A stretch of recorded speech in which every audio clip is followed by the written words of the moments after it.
Olá, Gabriel Monteiro. Boa tarde para você, boa tarde para quem nos acompanha aqui no CNN Money. Exatamente isso que você falava, viu, Gabriel?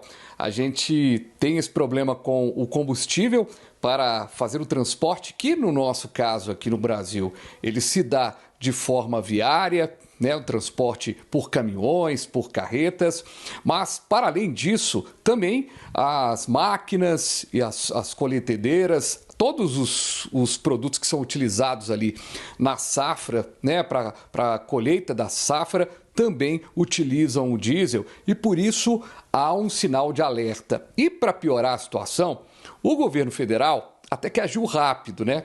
Reduziu ali os impostos, cortou determinados impostos sobre o diesel. Só que o que aconteceu? No dia seguinte, a Petrobras aumentou o combustível. E aí a situação não fica tão equacionada assim. Para a gente falar desse cenário, do que é tão prejudicial no que diz respeito ao agro, o diesel como um todo, a gente vai ouvir aqui agora o Bruno Luque, que é diretor técnico da CNA, Confederação Nacional da Agricultura e Pecuária do Brasil. Vamos ouvir.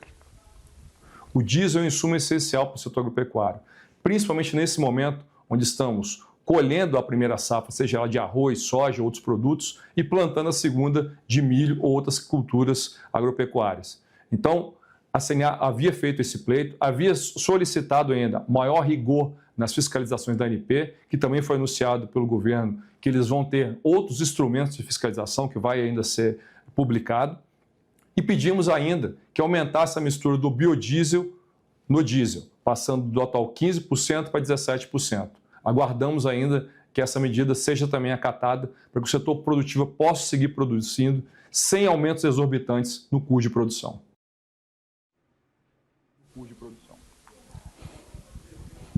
E eu vi muitos produtores, para a gente poder falar de alguma forma, né, sobre esse assunto aqui, e alguns analistas, e o que a gente percebe é que muito dificilmente o produtor, nesse primeiro momento, ele consegue repassar esse valor já para o seu vendedor final, né, para o seu comprador final, melhor dizendo. Por isso, a margem do produtor vai ficando cada vez menor, e o que é um complicador gigante. E também chama muita atenção que essa medida do governo federal, ela se dá num momento, né, muito difícil em relação à questão do petróleo. A gente está vendo um momento difícil, né, da guerra, o que faz com que o petróleo esteja com preço lá no alto, e surpreendeu, até por ser uma questão de ano eleitoral, uma questão econômica no ano eleitoral, essa mexida da Petrobras no preço do diesel. É uma questão política, mas não deixa de ser também uma interferência na economia. Os próximos passos ainda são de muita indecisão, de muita indefinição. A gente falava da guerra no Irã quando começou.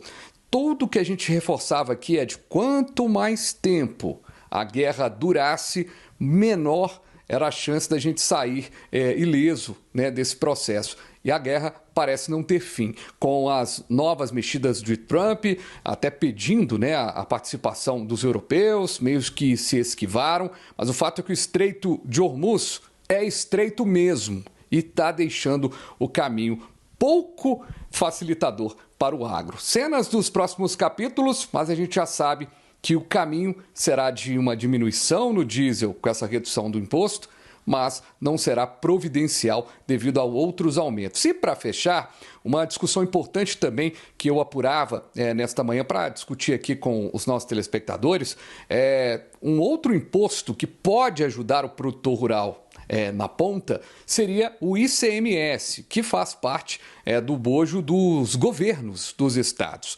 O problema é que tem o CONFAZ, que é a união de todas as secretarias de Fazenda. O problema é que não é algo tão simples assim. Pelo que a gente apurou, para diminuir o ICMS da gasolina, do diesel, portanto, é até possível, mas não se pode tirar um imposto sem recompor, não se pode mexer no todo da arrecadação. Ou seja, explicando, você diminui um pouco no combustível, né, do ICMS, mas aumenta em determinado produto, por exemplo. Mas essa é uma continuidade difícil de se estabelecer e por isso não é tão fácil. Quando a gente imagina, o governo federal mexeu, o governo do estado pode mexer também. Não é, e existia inclusive uma diferença muito grande do valor do ICMS para o combustível de um estado para outro. Nas últimas reuniões das fazendas de cada estado, né, nesse conglomerado aí das secretarias de Fazenda, isso foi ficando muito aproximado. Minas Gerais, por exemplo, tinha um ICMS muito maior do que o de Mato Grosso, que também é um estado, um dos maiores, né, ou o maior estado de produção agrícola. Então, como se dará isso também nos estados? É uma expectativa muito grande. Agora, o que a gente queria mesmo, Gabriel, para o melhor dos cenários, é que essa guerra terminasse agora e a gente tivesse o petróleo um pouco mais barato. Gabriel, é com você, meu amigo. Exatamente. Lembramos que o ICMS para o combustível, em especial para o diesel e para a gasolina, aumentou agora no comecinho de 2026. A gente viu um reajuste para cima, mais de R$ 1,50, agora R$ 1,57 cobrado pelos estados do ICMS para cada combustível. Então a gente, claro, vê um combustível subindo e uma alíquota que ainda está em muita discussão, que serve, claro, como financiamento para estas unidades federativas que já estão enforcadas com os orçamentos. Obrigado, Fabiano, pelas informações, meu caro. Até uma próxima com mais destaques no agronegócio brasileiro.